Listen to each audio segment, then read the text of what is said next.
안녕하십니까 구독자 여러분. 오늘은 26년 1월 31일입니다. 전국 9대도시 개인택시 번호판 시세 좀 알아보겠습니다. 먼저 대표님 본인 소개 좀 해주세요. 예, 안녕하세요. 인천 개인택시 조합 지정업체 갈산상사 이원복입니다. 네, 대표님 이번 주에 개인택시 번호판 시세 변동이 좀 있나요? 시세 변동은 거의 없는데 인천만 요동치고 있거든요. 서울부터 말씀드릴게요. 서울은 전주와 동일하게 1억 1,600만 원에 거래되고 있습니다. 부산은 1억 300만 원, 인천은 1억 2,800만 원, 전주 대비 100만 원이 또 상승했습니다. 대구는 6,300만 원, 광주는 1억 4,700만 원, 대전은 1억 2,400만 원, 울산은 1억 1,000만 원, 세종시는 2억 2천만 원, 제주도는 2억 1,800만 원에 거래되고 있습니다. 네, 대표님 다른 데는 변화가 없는데 인천만 이렇게 치솟는 이유가 뭡니까? 인천 같은 경우는 지금도 매도 물량은 없는데 살려고 오시는 분들이 계속 대기가 늘어나는 거죠.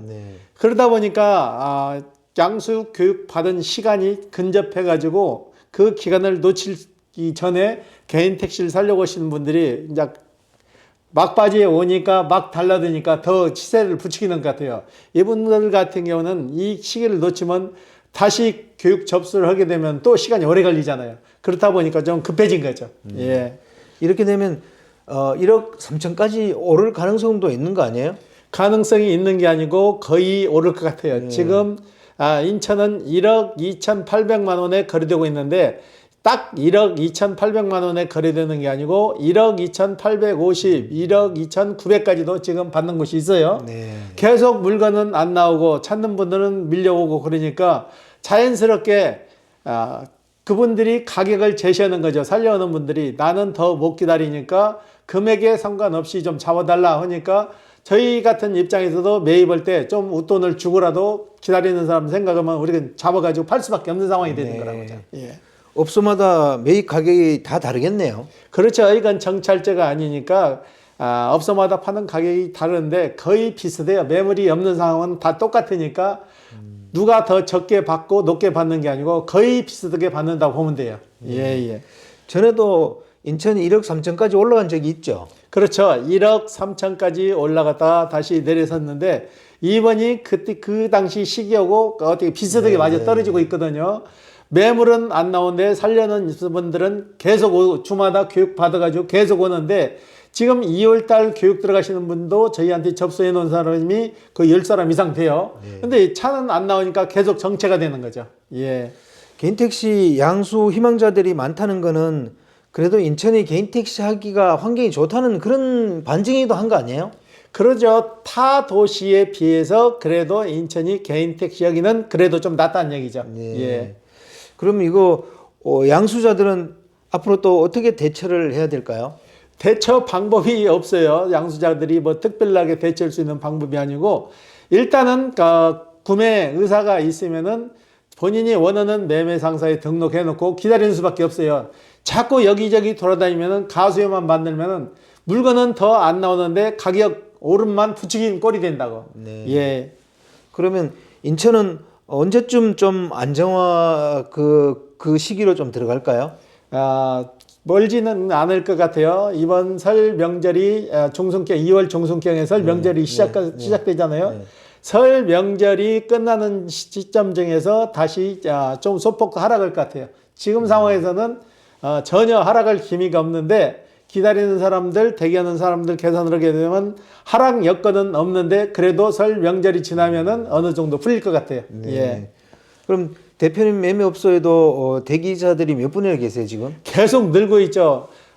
매물은 일주일에 많이 들어야 한 대, 두 대 들어오는데 대기 계속 살려고 오시는 분들은 일주 주 단위로 10명 이상 계속 오시는 거죠. 그러니까 저희도 적어놓다가 우리보다 더 대기가 적은 곳으로 한번 알아보세요. 그래서 저희도 유도를 해요. 이제는 저희도 한계를 넘어가지고 마냥 대기하라고 말씀 못 드리잖아요. 이분들은 급한데. 예.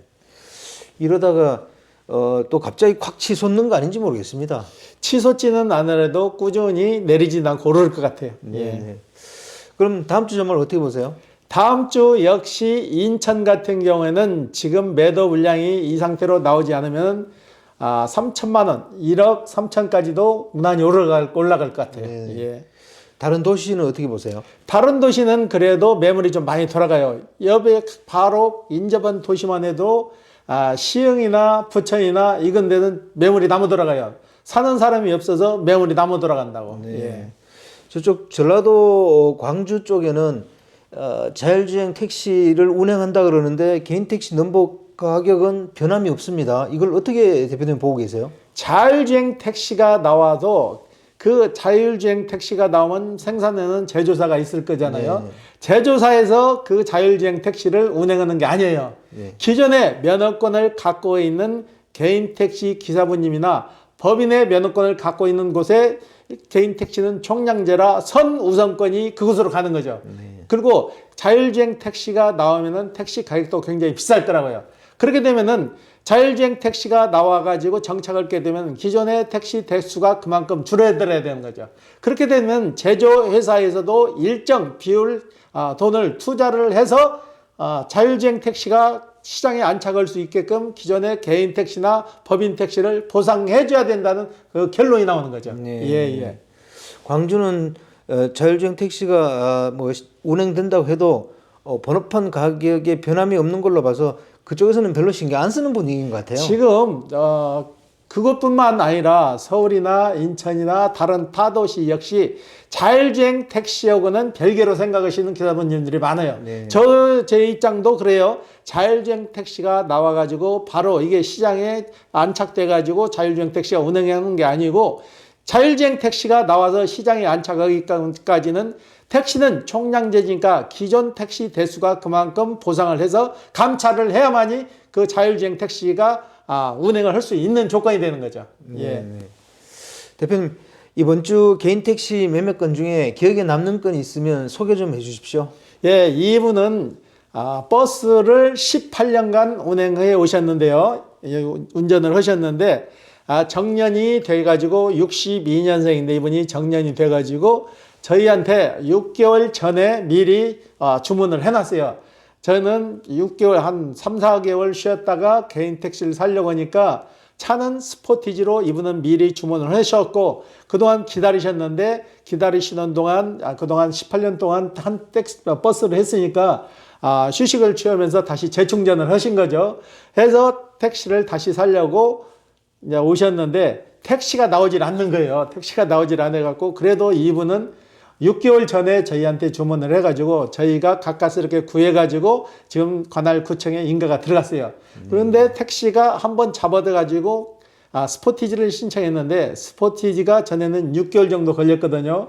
6개월 걸리니까 그 시기에고 맞물려가지고 진행을 했는데 택시 면허권이 쉽게 나오질 않으니까 그 택시 계약했던 걸 늦춰가지고 다시 재계약 들어가가지고 3개월 정도가 소요되는데 최대한 빨리 제조사에서 만들어 갖고 나오는 걸 우선순위로 준다고 그래가지고 면허권 3과 동시에 관할구청에 들어가서 이분 같은 경우는 빠른 시일 내에 해결이 될 것 같아요. 네네. 예.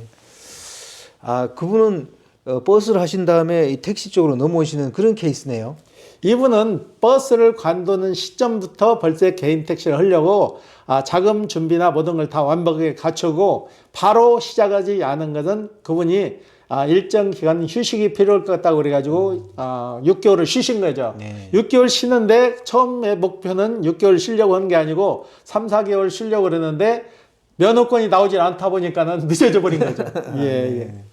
앞으로 잘 될 것 같네요. 예, 잘 되실 것 같아요. 네네. 예. 대표님 오늘은 최근 개인 택시 번호판 가격이 가파르게 이렇게 오르고 있습니다. 일부 지역에서는 2억 원을 넘어서며 이제 번호판이 아닌 자산으로 인식되고 있는데요. 이 흐름에는 퇴직자의 증가와 안정적인 생계에 대한 욕구가 있다고 생각합니다. 그래서 개인 택시 번호판이 왜 고공행진을 하는지 거기에 대해서 얘기를 좀 나눠보겠습니다. 먼저 현재 개인 택시 번호판 가격의 수준은 어느 정도라고 생각하세요? 지금 각 도시마다 금액대가 다 다르거든요. 네. 인구가 많고 택시 대수가 많은 곳은 그렇게 번호판 시세가 높게 평가되지 않죠. 서울 같은 경우는 택시 대수도 많고 인구도 많지만은 그만큼 인프라가 잘 구축이 됐잖아요. 네. 그러니까 번호판이 많이 올라갈 수 없는 거고, 인천 같은 경우에는 타 도시에 비해서 거리가 넓고 인구도 유입이 계속 되니까 번호판 수요도 많이 늘다 보니까 가격이 계속 상승하고, 그게 각 도시마다 장단점이 좀 있는 거죠. 소도시라고 해서 번호판 시세가 높은데 수익하고는 또 별개라고요. 네. 세종시 같은 경우는 단적인 예로 세종시 같은 예를 들면은 세종시 같은 경우는 지금 2억 2천에 거래된 지가 오래돼 가지고 지금 매물 자체가 나와 가지고 2억 3천에도 거래가 되는 걸로 보는데 정확한 통계가 없어요. 그 지역은 매물 자체가 안 나오니까. 세종시 같은 경우는 소도시에서 대도시로 늘어났죠. 공공기관이 다 들어서서 대도시가 됐는데 택시 수요는 더 늘어나지 않고 한정돼 있기 때문에 택시 대수도 증차를 해갖고 몇 대는 늘어나도 더 늘어나질 못한다고요. 네. 그러다 보니까 이런 도시는 금액이 크게 평가되는 거고, 단적인 예로 제주도 같은 경우는 관광도시잖아요. 관광도시라서 외부 수요, 관광객이 늘면 외부 수요가 늘기 때문에 연중으로 이게 높게 형성이 되는 거죠. 그래서 가격대가 높은 거죠. 예. 전반적으로 보면 개인 택시 시세가 최근에 상승하는 건 사실이잖아요. 그럼 이 상승한 이유는 뭐라고 대표님은 생각하세요? 상승하는 이유는 면허는 행정적으로 엄격히 관리가 되는 거죠. 신규 공급이 거의 이루어지지 않고 총량제로 정해진 대수에서 거래가 이루어지니까 이 시세가 꾸준히 늘을 수밖에 없는 거죠. 시세가 떨어지는 게 아니고 꾸준히 늘어난다고, 공급이 되지 않으니까 가격 상승 요인이 되는 거죠. 네. 예. 지역별 편차가 발생하는 요인은 뭐라고 또 생각하세요? 지역별 편차가 발생되는 요인은 그 지역마다 특성이 있잖아요. 네. 서울이나 부산이나 인천이나 대구, 대도시마다 차량 대수 대비 인구수 비례해가지고 많이 평가가 되는 거죠. 서울 같은 경우는 지금 1억 1,600만 원에 거래되고 있는데 실질적으로 타 도시에 비해서 저평가된 거죠. 네. 인천 역시 1억 2,800에 거래가 되어 있는데 타 도시에 비해서 여기 이것도 저평가된 거죠. 2억 2천, 2억 3천 원은 도시에 비하면 수준은 비슷한데 저평가돼서 거래 금액이 그래도 좀 낮은 거죠. 네. 그리고 지금 단적인 예로 대구가 가장 심각하잖아요. 네. 대구는 지금 6,300만 원 선을 벗어나지 못하고 있는데 대구 같은 경우는 인구수는 계속 주는데 차량 대수는 너무나 많은 거죠. 개인 택시 대수나 법인 택시가 인구수 비례해서 너무 많다 보니까 택시 하시는 분들이 채산성이 그만큼 맞지 않기 때문에 택시 면허권 값이 오를 수가 없는 구조가 된 거죠. 예. 서울보다 세종이나 제주가 더 비싼 현상은 어떻게 이해를 해야 됩니까? 단적인 예로 서울은 택시 수요가 많고 교통시설이 활발하게 이루어지잖아요. 네. 지하철도 연계 노선이 잘 되고, 세종시 같은 경우는 공공기관이 중심적으로 그곳으로 몰렸잖아요. 네. 신도시가 구성되면서 몰리는데 그 대수는 정해진 대수에서 늘어나질 않는데 요즘 조금씩 증차를 해주고 있는 상황이거든요. 적은 도시에서 인구가 얼마 많지 않았을 때는 가격이 그렇게 높지 않았는데 인구는 늘어나고 택시 대수는 늘어나지 않으니까 자연스럽게 금액이 높게 평가될 수밖에 없는 거죠. 서울에 비해서. 그리고 제주도 같은 경우에도 관광 시즌 계속 이어지잖아요. 외부 수요가 계속 늘어나는 거죠. 연중으로 이어지니까 세종시나 제주도 같은 경우는 일정 금액을 물고 가는 거고, 서울시 같은 경우는 차량 대수도 많지만은 교통시설이 활발하기 때문에 그만큼 폭발적으로 면허권 값이 오를 수가 없는 거죠. 예. 일부 분들은 개인 택시 번호판이 비트코인화 되는 거 아니냐 뭐 이런 얘기도 하던데 대표님은 거기에 어떻게 생각하세요? 비트코인이라고 생각할 수는 없고 자산으로 평가가 되는 거죠. 네. 내가 산 개인 택시가 소멸되지 않고 그 면허권이 계속 살아있고 일반 가게를 했을 때는 잘 됐을 때는 돈을 벌지만은 못 됐을 때는 손실률이 굉장히 크잖아요. 그렇죠. 가게 같은 거를 얻어가지고 보면은 보증금, 권리금, 직기, 시설을 해가지고 들어가가지고 잘 돼서 사업이 잘 되면은 그래도 일정 금액을 받아가지고 나올 수 있지만은 잘 된다는 확률은 20%도 안 된다고요. 창업해가지고. 하지만 택시는 안전성을 택하는 거죠. 내가 투자한 금액 비례해가지고 일정 금액이 살아있다는 거죠. 그리고 이걸 언제든지 팔아가지고 자산화 시킬 수 있다는 거죠. 그렇기 때문에 택시 쪽으로 많이 몰리는 거죠. 예. 그 부분 때문에 개인 택시 번호판이 비트코인화 된다 이런 얘기를 하시는 것 같아요. 제가 볼 때는. 그렇죠. 전에는 단순 면허권으로 택시를 해가지고 돈 버는 그 수단으로밖에 생각을 안 했는데 요즘은 판단을 자산으로 판단을 하잖아요. 네. 개인 택시 면허권도 하나의 자산이다 이렇게 보시면 돼요. 네. 예. 그러면 최근 개인 택시 번호판을 구매하고 있는 사람들의 특징은 무엇입니까? 지금 번호판을 구매하러 오시는 분들은 은퇴 시기가 빨라지니까 제2의 직업으로 일은 해야 되잖아요. 일은 안 할 수가 없어. 다른 일을 해야 되는데 그만큼 대체할 수 있는 일이 없다는 얘기죠. 그러니까 이분들도 많은 생각을 하는 게 내가 명퇴나 퇴직을 해서 나가가지고 제2의 직업으로 지금은 50도 안 된 사람들이 퇴직을 해서 나오잖아요. 그 부분을 흡수할 수 있는 마땅한 게 없다는 얘기죠. 그러다 보니까 개인 택시 쪽으로 몰리는 거죠.